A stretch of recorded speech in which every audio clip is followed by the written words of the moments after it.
근육이 계속적으로 움직이게 된다면 어떻게 되나요? 예를 들어 내가 서 있는데 땅이 흔들리는 것과 마찬가지라고 할 수가 있겠죠. 그럴 경우엔 지방 자체가 어딘가로 옮겨갈 위험도 있고, 쥐에다가 지방 이식을 해놓고 보톡스를 맞은 그룹과 맞지 않은 그룹을 이제 비교를 했을 때 확실히 보톡스를 맞은 그룹 쪽이 더 지방이 잘 살아남았는데,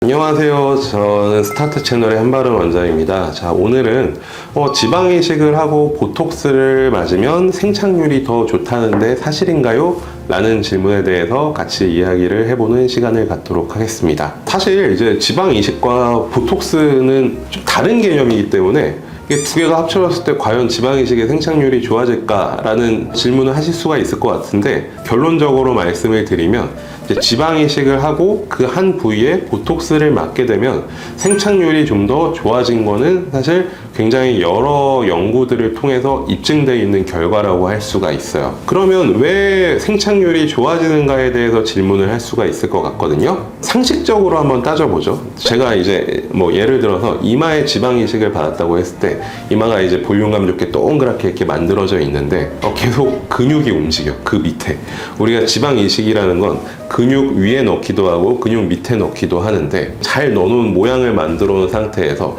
근육이 계속적으로 움직이게 된다면 어떻게 되나요? 예를 들어 내가 서 있는데 땅이 흔들리는 것과 마찬가지라고 할 수가 있겠죠. 그럴 경우엔 지방 자체가 어딘가로 옮겨갈 위험도 있고, 그 지방 자체가 가만히 있어야 옆에랑 영양 공급을 딱 연결이 돼가지고 이제 잘 생착이 될 텐데, 계속적으로 땅이 흔들리는 경우에선 그렇게 되기가 조금 어렵겠죠. 그래서 실제로 이제 이마를 굉장히 많이 쓰시는 분들의 경우에는 지방 이식을 이마에 하고 나서 보톡스를 놓지 않으면 한 2주에서 3주 정도가 지나면 처음에 동글했던 것들이 아래로 조금 쏠려가지고 이 바로 눈썹 위쪽이 두툼해지는 결과를 간혹 볼 수가 있어요.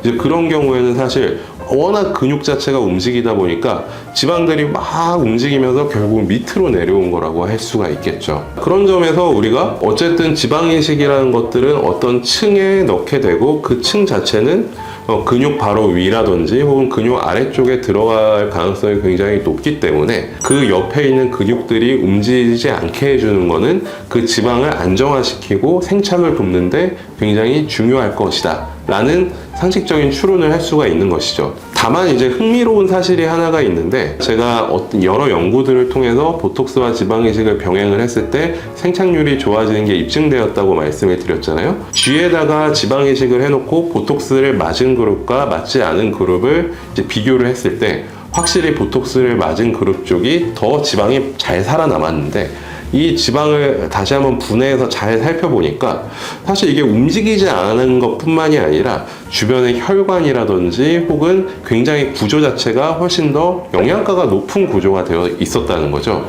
이거는 사실 근육이 안 움직였기 때문에만으로는 사실 설명을 할 수가 없어서, 아직까지는 보톡스가 어떠한 정확한 메커니즘을 통해서 이런 혈관 증식을 촉진시키는지에 대해서 알려진 바는 없지만, 어쨌든 다수의 실험을 통해서 지방 이식과 보톡스를 병행을 하면 좀 더 효과가 좋다라고 알려져 있다는 부분에 대해서는 믿으셔도 좋을 것 같습니다. 그러면 이런 질문을 할 수가 있을 것 같아요. 저는 그러면 지방 이식의 생착률을 높이기 위해서 지방 이식을 하고 얼굴 전체에 보톡스를 다 맞아버리겠습니다. 생착률이 중요하지 않습니까? 그렇게까지 하실 필요는 사실 없다고 생각을 하고요. 얼굴은 굉장히 많은 근육들이 움직임으로써 우리가 표정을 만들게 되고 또 자연스러운 움직임이나 이런 것들을 하기 때문에 우리가 지방 이식 하나 생착률 높이자고 얼굴에 모든 근육에 보톡스를 놓는 건 사실 조금 무리가 있는 것 같아요.